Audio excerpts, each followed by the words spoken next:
Guys, আপনারা কখনো এমন রেলওয়ে দেখেছেন যেটা কিনা এমনভাবে আঁকাবাঁকা আর এমন আঁকাবাঁকা লাইনের উপরে ট্রেনও চলে? আর আপনারা কি এমন রেল লাইন দেখেছেন যেটা কিনা একটি মার্কেটের মধ্য দিয়ে চলে গেছে?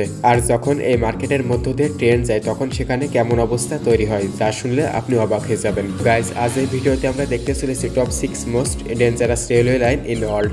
তো চলুন শুরু করি। Number 6, death railway line, Thailand. 415 kilometre লম্বা থাইল্যান্ডের এই রেলওয়ে ট্র্যাকটাকে ডেথ রেলওয়ে ট্র্যাক নামে জানা যায়। এটা ব্যাংকককে বার্মা শহর রাঙ্গুনের সাথে জোড়া লাগিয়েছে, আর এটাকে সেখানকার গভর্নমেন্টের দ্বারা 1947 সালে বন্ধ করে দেওয়া হয়েছিল। আর এটার কারণ শুনলে আপনারা এখানে কখনোই যেতে চাইবেন না। যখন এই রেলওয়ে ট্র্যাক বানানো হচ্ছিল তখন সেখানে 90,000-এরও বেশি শ্রমিক কাবাই নদীতে পড়ে গিয়ে মারা গিয়েছিল। আর এমন ভয়ানক ঘটনা ঘটার পরেও এই রেলওয়ে ট্র্যাকটাকে 10 বছর পর আবার ওপেন করে দেওয়া হয়, আর এখনো এই রেলের উপর দিয়ে যাওয়ার সময় মানুষজন ভয়ে কাঁপতে থাকে। Number 5, devil's nose train, Ecuador. এই রেলওয়ে ট্র্যাক কতটা ভয়ানক এটা মনে হয় এই রেল লাইনের নাম শুনে বুঝতে পেরেছেন। 1902 সালে তৈরিকৃত এই রেলওয়ে ট্র্যাক ইঞ্জিনিয়ারিংদের এমন একটা নমুনা যেটা যে কেউ দেখতে চাইবে। এই লাইনে চলা এই ট্রেনটাকে শয়তানের নাক বলা হয়ে থাকে, আর এই জন্যই এটাকে ডেভিল নোজ ট্রেন বলা হয়। আপনি যদি এই ট্রেনে উঠতে চান তাহলে আপনার জীবনের সব থেকে ভয়ঙ্কর ট্রেন যাত্রা হতে পারে। আর এই রেলওয়ে ট্র্যাক সমুদ্র তট থেকে 9000 ফিট উঁচুতে অবস্থিত। Number 4, Napier Gisborne railway, New Zealand.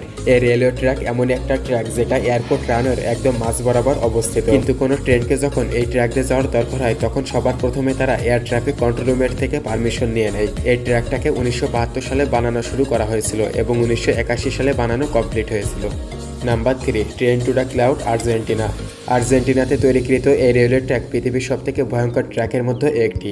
এই ট্র্যাক 1948 সালে বানানো হয়েছিল, আর শুনলে অবাক হবেন এই ট্র্যাক বানাতে পুরো 27 বছর সময় লেগেছিল। এই রেলওয়ে ট্র্যাকটাকে ট্রেন টু দ্য ক্লাউড এই জন্যই বলা হয় কারণ এটা মাটি থেকে 4000 ফুট উঁচু একটি ব্রিজের উপর দিয়ে যায়, আর এই পুরো ব্রিজটাকে মেটাল দিয়ে বানানো হয়েছে। কিন্তু যখন এই ট্রেন ব্রিজের উপর দিয়ে যায় তখন এই ব্রিজ পুরোটাই কাঁপতে শুরু করে, আর এই জন্যই এটাকে প্রতিদিন চেক করা হয়, আর বড় কোনো সমস্যা হলে ট্রেন চলা বন্ধ করে দেওয়া হয়।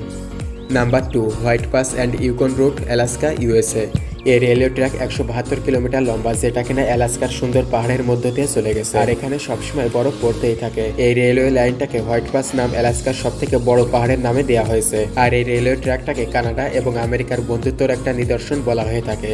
এই রেলওয়ে লাইন থেকে আপনি যেমন সুন্দর পাহাড়ের ভিউ দেখতে পারবেন ঠিক তেমনই ভয়ঙ্কর খাদও দেখতে পারবেন, আর এই গভীর খাদ ট্রেনের একদমই পাশে অবস্থিত। Number 1, Maeklong railway market track, Thailand. বন্ধুরা, আপনারা কখনো মার্কেটের ভিতর দিয়ে ট্রেন যেতে দেখেছেন? যদি না দেখে থাকেন তাহলে দেখে নিন। এই ম্যাকলোন রেলওয়ে ট্র্যাক থাইল্যান্ডের একটি মার্কেটের মাঝ বরাবর চলে গেছে। এই রেলওয়ে ট্র্যাক কতটা ভয়ানক সেটা এই কথা শুনলে বুঝতে পারবেন যে মার্কেট থেকে ট্রেনের দূরত্ব 1 ফুটেরও কম হয়ে থাকে, আর যদি ভুলবশত কেউ ট্রেনের সামনে চলে আসে তাহলে তার মৃত্যু কনফার্ম। কিন্তু আজ পর্যন্ত এমন কোনো ঘটনা সামনে আসেনি। যখন এখান থেকে ট্রেন যায় তখন সবাই তাদের জিনিসপত্র সাইডে সরিয়ে নেয় এবং যেন কোনো দুর্ঘটনা না হয় সেটার দিকেও খেয়াল রাখে, আর যখন ট্রেন চলে যায় তখন মার্কেট আবার মেলে দেয়। তো গাইস, ভিডিওটি কেমন লাগলো? যদি ভালো লেগে থাকে অবশ্যই লাইক কমেন্ট করে জানিয়ে দিবেন, এবং চ্যানেলটি সাবস্ক্রাইব করে না থাকলে অবশ্যই সাবস্ক্রাইব করে পাশের বেল আইকনটি অন করে দিবেন। তো ভালো থাকবেন সবাই, আল্লাহ হাফেজ।